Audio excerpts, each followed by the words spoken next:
Hello, I'm Nick Hopwood from the UTS School of International Studies and Education, which is part of the Faculty of Arts and Social Sciences.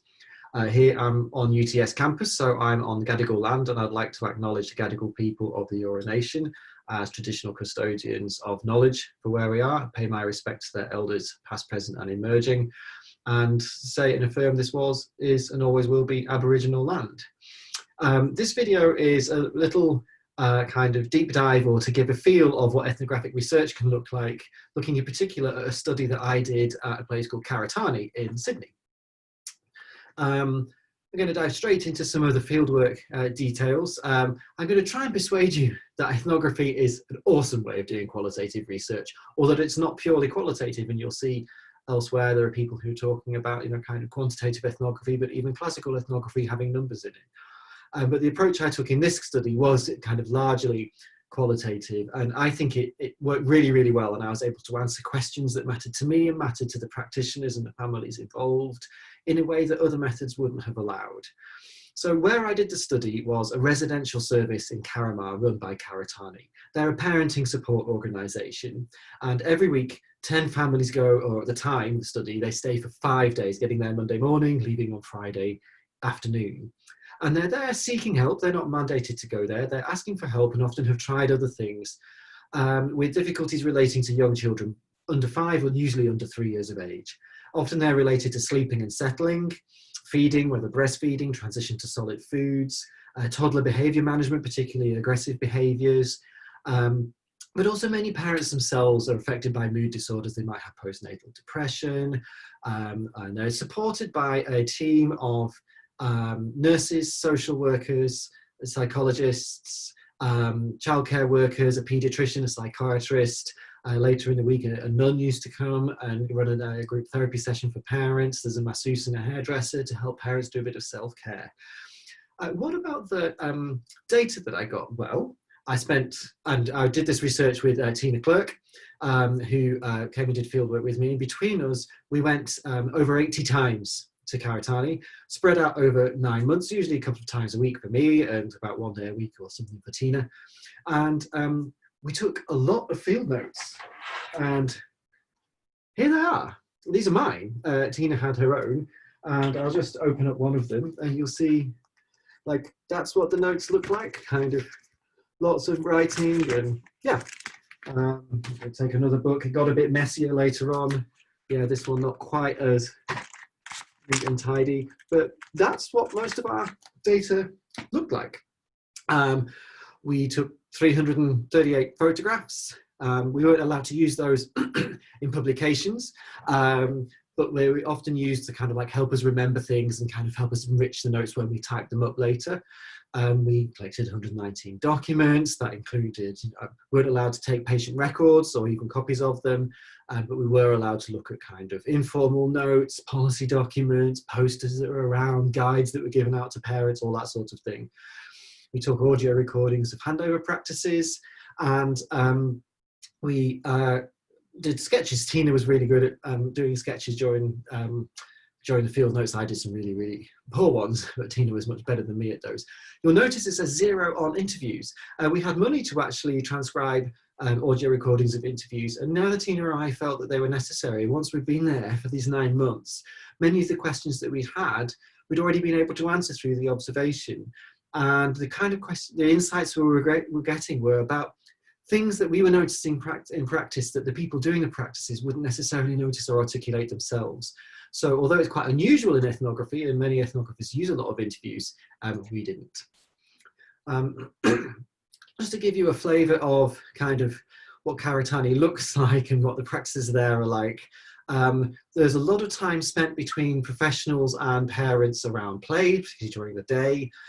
Sometimes the professionals looking after children, whilst parents might be seeing a social worker or doing something else. There are different ages of children, right from newborns up to toddlers. You can see in the middle picture on the left there, kind of the nurses get very involved in the play, as well as just the playroom assistants. And we're very interested. I did a night shift. That big picture in the middle there is from a night shift where the nurses kind of were staying around by what they call the nurses station, and all those clip charts had information about their families on. You can see the pens attached to them. We spent some time following those charts.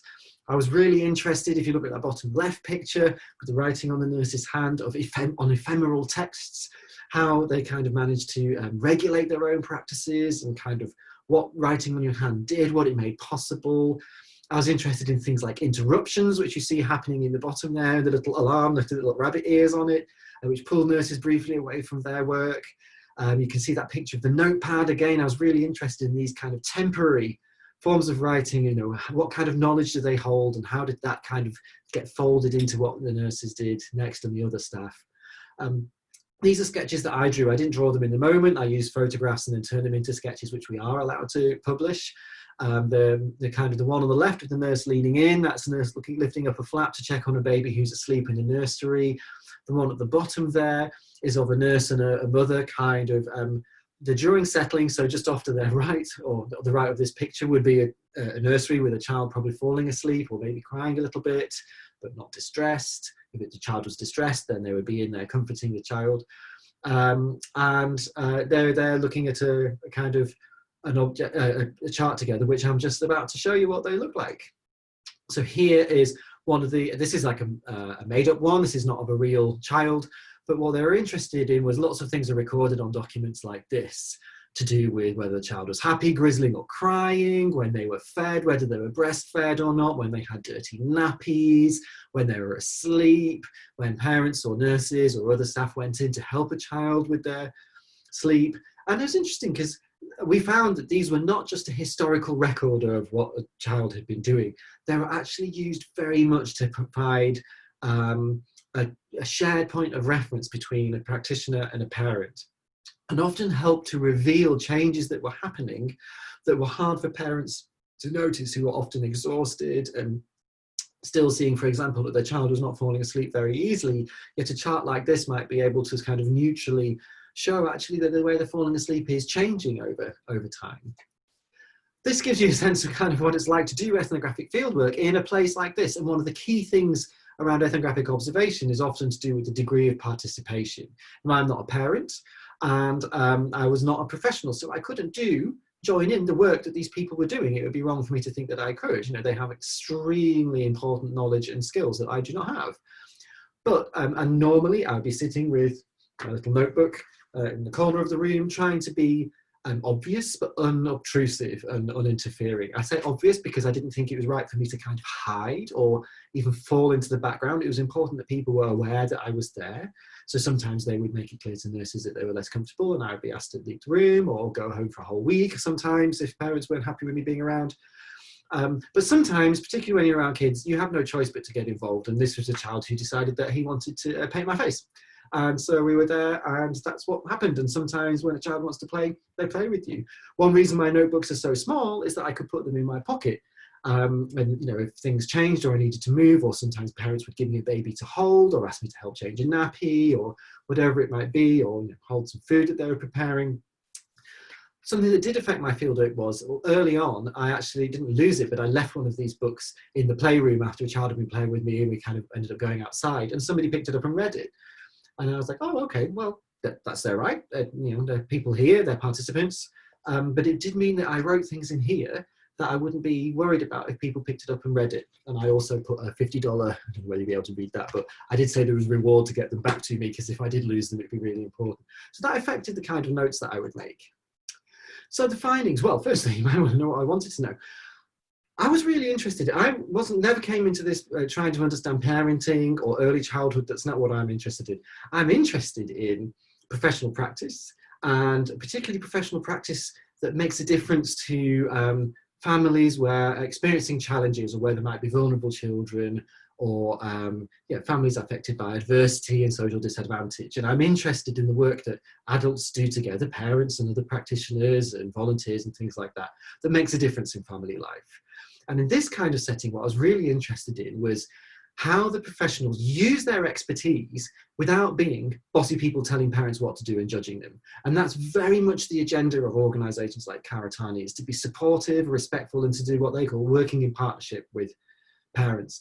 Trying to work in partnership sounds lovely, but what history and research has shown is that often professionals aren't quite sure how to use their expertise, and so they kind of asked me to look at that.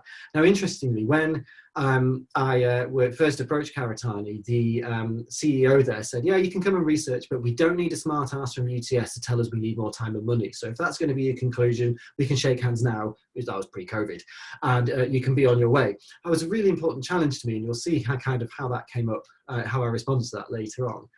So one thing I did find through all this observation and the documents and everything like that were pathways through which professionals' expertise became impactful and manifest without being kind of like bossy and judgmental and taking over the process of solving problems. One of them was through a 3-step process where nurses would notice something, they would explain its significance, and they would attribute positive changes to things that parents were doing.